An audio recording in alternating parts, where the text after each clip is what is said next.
Hey, good evening, team. I hope all is well. But if this interaction doesn't lead into a decision, what are you here for?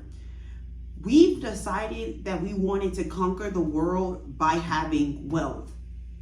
Wealth gives us our identity. But for what?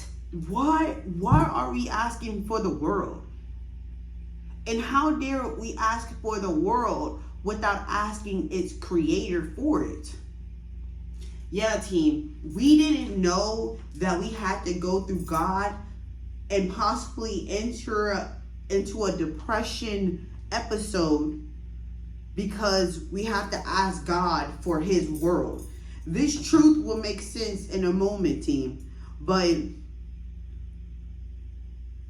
we need to respect the builder, all right?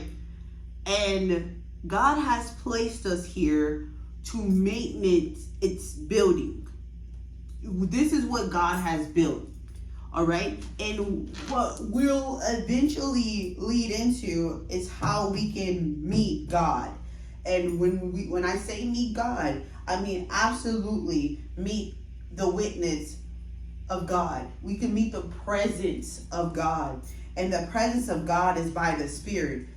How in the Spirit is still living and breathing today, okay? But the Spirit came by death. We have to take this step by step, team. First, we need to make a connection with the Spirit. And we do that by worshiping God and by trusting him.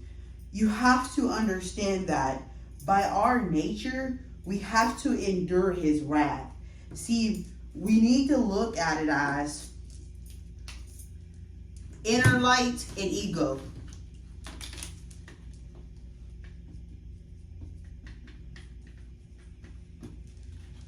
When we focus on our religion, language, roots, or when we focus on our literature, and when we look at the word light and we look at the word ego, ego to God means sin. It's the physical state taking over the mental state. So sin to God means fail.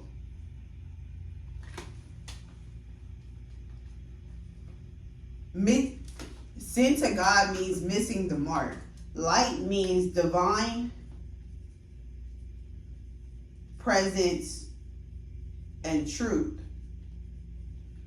So what does this mean? I mean, what does truth get you? What does someone acting in truth get you? It gets you direction. It gives you a step forward. Sin, when God says sin, missing the mark to fail, I need you to understand, you all, that when he ultimately laid his lives for our lives, he wants us to do the same thing for our brothers and sisters. You don't have to ask the question, why do you want to obtain wealth to conquer the world? That question is already answered for you. But because this world has been founded on evil and deception, wealth only allows the individual that bears the witness to then allow that entity to express itself in wealth. Let's go to Proverbs chapter 13, verses 22. A good man leaveth an inheritance to his children's children, and the wealth of the sinners is laid up for the just. God only believes in wealth. So it's like the mindset that we have where people haven't made a decision to where they want to be all that they should be or all that they need to be shouldn't be a question as of any longer. This is a requirement, especially for the land of the kingdom. So the divine presence will take place. We're gonna dive more into this topic.